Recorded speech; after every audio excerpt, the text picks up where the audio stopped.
যারা বিভিন্ন কারণে সাজাপ্রাপ্ত হয়ে আছে আজকে বিডিএমা দিয়ে জেলবন্দি করা হয়েছে, বিভিন্ন মেয়াদে সাজাপ্রাপ্ত করা হয়েছে।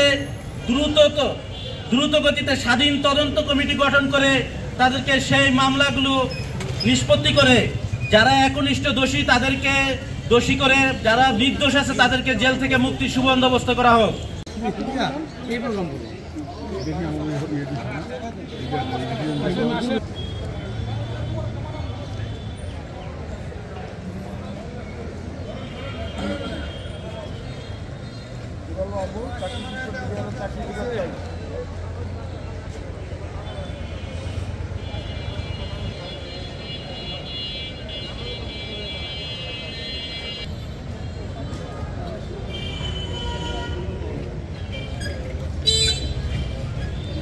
Hello.